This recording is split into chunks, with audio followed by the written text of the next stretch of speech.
பிரமிளா சொல்லுங்கம்மா. என் பேர் பிரமிளா. நான் வந்து தூத்துக்குடி மாவட்டம் சாத்தான்குளம் வட்டம் ஒரு சொக்கன்குடியிருப்பு அப்படிங்கிற ஒரு கிராமத்துல இருந்து தான் வந்திருக்கேன். நான் எதில் பணி செய்கிறேன் அப்படின்னா, நம்முடைய மாண்புமிகு துணை முதல்வர் உதயநிதி ஸ்டாலின் சார் அவங்க வந்து ஸ்டார்ட் பண்ண பாலின வள மையம், அதாவது சுய உதவிக்குழு மகளிருக்கும் சரி அனைத்து மகளிருக்கும் சரி பாலினம் சம்பந்தப்பட்ட பிரச்சனைகளுக்கு தீர்வு காண்ற இடமா பாலின வளமை இருக்கும் அப்படிங்கிறது வந்து அது நிறுவனாங்க. அதில் வந்து நான் பணி செஞ்சுட்டு வரேன். இந்த பாலின வளமை வந்து என் லைஃப்பில் ரொம்பவே வந்து ஒரு மாறுதலை ஏற்படுத்தியிருக்கு. எப்படின்னா, நான் வந்து எங்கள் தலைமுறையிலே ஒரு முதல் பட்டதாரி. அப்பா அம்மா கஷ்டப்பட்டு படிக்க வச்சாங்க. அதுக்கப்புறம் நம்மளுடைய ஒரு லைஃப்ன்ட்டு ஒன்று நமக்கு அமைச்சு கொடுப்பாங்கல்ல, வசதியாக கட்டி கொடுத்தா பிள்ளை நல்லா இருக்குன்னு சொல்லிட்டு ஒரு லைஃப் எனக்கு எங்கள் அப்பா ஏற்படுத்தி கொடுத்தாங்க. அது வந்துட்டு நிறைய ஸ்ட்ரகிளை ஃபேஸ் பண்ணிட்டு தான் நான் வெளியே வந்தேன். அந்த லைஃப்பை நினச்சி ஐயோ நம்ம பிள்ளைக்கு தப்பான ஒரு லைஃப்பை சூஸ் பண்ணி கொடுத்துட்டோமே நினச்சி எங்கள் அப்பா வந்து சூசைட் பண்ணி இறந்துட்டாங்க. அதுக்கப்புறம் எங்கள் லைஃப் எப்படி டோட்டலாக வந்து பட்டி போட்டுடுச்சு. லைஃப் வந்து டோட்டலாக பட்டி போட்டுச்சு. அவச்சு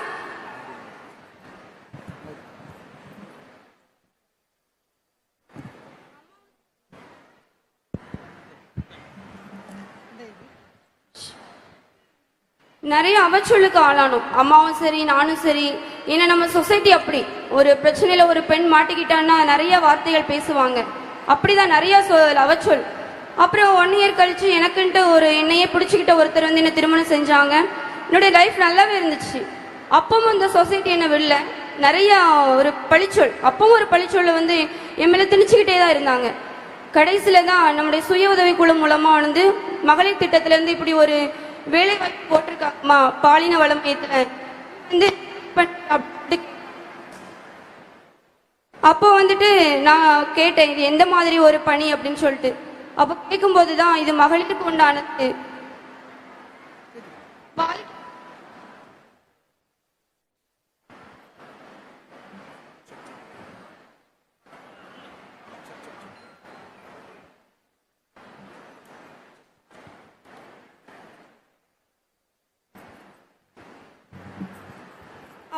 அப்பதான் மகளிருக்கு உண்டான இது ஒரு பணி நீ வந்துட்டு அப்படின்னு சொல்லிட்டு இந்த பணியை பத்தின வந்து ஃபுல் டீடைல்ஸ் எனக்கு கொடுத்தாங்க. எனக்கு வந்து ரொம்பவே சாட்டிஸ்ஃபைடா இருந்துச்சு. ஏன்னா என்ன மாதிரி ஒரு பாதிக்கப்பட்ட பெண்களுக்கு ஒரு முன்னோடியா நான் இருக்கணும், பாதிக்கப்பட்ட பெண்கள் வெளியே கொண்டு வரணும், அவங்களுக்கு வந்து ஒரு சொல்யூஷன் கொடுக்கணும்னு சொல்லிட்டு இந்த ஜாபுக்குள்ள போனேன். அப்போ எனக்கு எங்க அம்மாவும் என் கணவரை வந்து ரொம்ப சப்போர்ட்டா இருந்து என்ன அனுப்பி வச்சாங்க. இந்த ஜாபுக்கு போகும்போது நான் கன்சீவ் ஆயிட்டேன். இந்த சட்டம் வந்து நீ மாசம் ஆயிட்டமா அந்த வேலைக்கு நீ வேண்டான்னு என்ன விடலை. என்னை வந்து அந்த பணியில வச்சாங்க. அந்த கன்சீவா இருக்கும்போது நிறைய கேசஸ் சால்வ் பண்ணும். எப்படின்னா, திருமணமான ஒரே மாதத்திலேயே கணவர் வந்து அற்ப காரணத்துக்காக அழகில்லன்னு சொல்லிட்டு வேண்டான்னு ஒரு பொண்ணு என்கிட்ட வந்துச்சு. நான் குழந்தை பிறந்து 2 மாசம் வீட்டுல சி செக்ஷன் தான், எனக்கு வீட்டுல லீவ்ல இருந்தேன். வீட்டுக்கே வந்தாங்க. வரும்போது அப்ப அந்த பொண்ணு சொன்ன ஒரே வார்த்தை, எனக்கு வந்து பேக்ரவுண்ட் இல்லைன்னு சொல்றாங்க, உன்னை தட்டி உனக்கு உன்னை அனுப்பிட்டா உன்னை கேட்க யார் வருவாங்க அப்படின்னு கேட்டு அந்த பொண்ணு அந்த வார்த்தையை சொல்லும்போது எனக்கு ரொம்பவே குத்திச்சு. ஏன்னா இதே வார்த்தையால நானும் பாதிக்கப்பட்டிருக்கேன். உடனே அந்த பொண்ணு கூட நான் போனேன். 2 மாசம் கை குழந்தைய கையில வச்சுக்கிட்டே ஒவ்வொரு ஸ்டேஷன் அலைஞ்சோம். ஏன்னா அந்த பொண்ணு மேல சீட்டிங் கேஸ் போட்டாங்க. அந்த பொண்ணு பின்னாடியே போனோம். நிறைய சட்ட அலுவலர்களை வச்சு அந்த பொண்ணுக்கு லீகல் நோட்டீஸ் அனுப்புனாங்க. அப்பவும் நாங்க தளரல. நீ எந்த பதிலும் சொல்ல வேண்டாம், ஏன்னா அந்த பொண்ணு கன்சீவா இருந்துச்சு, உனக்கும் உன் குழந்தைக்கும் கட்டாய நியாயம் கிடைக்குமான்னு சொல்லிட்டு தொடர்ந்து அந்த பொண்ணோட போராடி அந்த பொண்ணுடைய கணவருக்கு தொடர்ந்து விடல. அந்த பொண்ணுடைய கணவருக்கு ஒருங்கிணைந்த சேவை மையம் மூலமா தொடர்ந்து கவுன்சிலிங் கொடுத்து இன்னைக்கு அவங்க கணவனும் மனைவியுமா அழகான ஒரு பெண் குழந்தையோட சந்தோஷமா இருக்காங்க.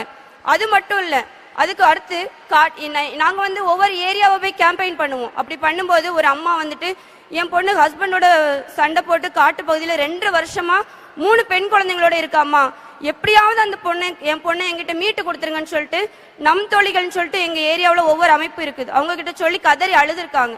அப்ப அவங்க மூலமா அந்த பதிலும் எனக்கு வருது.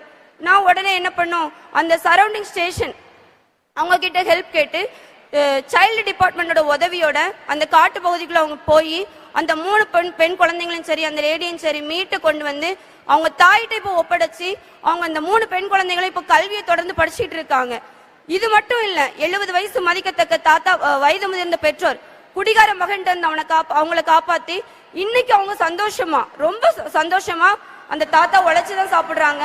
அந்த உழைக்கிற உழைப்புல கணவனும் மனைவியுமா ரொம்பவே அழகா இருக்காங்க, சந்தோஷமான வாழ்க்கையை வாழ்றாங்க. திருப்பூர்ல தொலைஞ்சு போன ஒரு குழந்தைய அரை மணி நேரத்துக்குள்ளேயே தூத்துக்குடியில இருக்க அவங்களுடைய தாய் தகப்பங்கிட்ட நாங்க வந்து எங்க இருக்காங்கிறத கண்டுபிடிச்சு அந்த குழந்தைய சேஃபா அவங்க கிட்ட ஒப்படைச்சிருக்கோம். இப்படி நான் எந்த இடத்துல என்னுடைய லைஃபே முடிஞ்சு போச்சுட்டு அந்த இடத்த விட்டு வெளியே வந்தேனோ அதே இடத்துல இந்த பாலின வளமை மூலமா என்னோட சிறப்பு விருந்தினரா மகளிர் தின விழாவை கலைச்சாங்க. நான் படிச்ச பள்ளிக்கூடத்துலயும் சரி, நான் படிச்ச கல்லூரியிலும் சரி, என்ன ஒரு சிறப்பு விருந்தினரானு கூப்பிட்டாங்க. இது எல்லாத்துக்கும் ஒரே ரீசன், இந்த பாலின வளமை மட்டும்தான். ஒருவேளை இந்த பாலின வளமையும் முன்னாடி இருந்துச்சுன்னா என்னோட தந்தையாரை வந்து நான் இழந்திருக்க மாட்டேன், எங்க அப்பா என் கூட இருந்திருப்பாங்க, இந்த சொசைட்டியோட அவச்சொல்லுக்கு நான் ஆளா இருக்க மாட்டேன். இப்போ அதாவது பிரிச்சு வைக்க நிறைய இடங்கள் இருக்கு, ஆனா சேர்த்து வைக்கிறதுக்கு எங்களுடைய பாலின வளமையும் இருக்கு.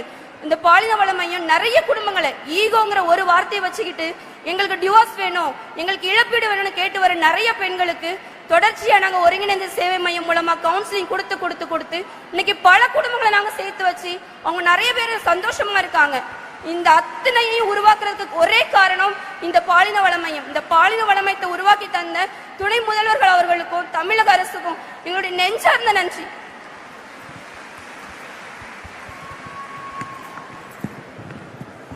பொதுவாகவே ஒரு அரசு என்பது மக்களுக்கான தேவையை மட்டும் பார்க்காம மக்களுக்கான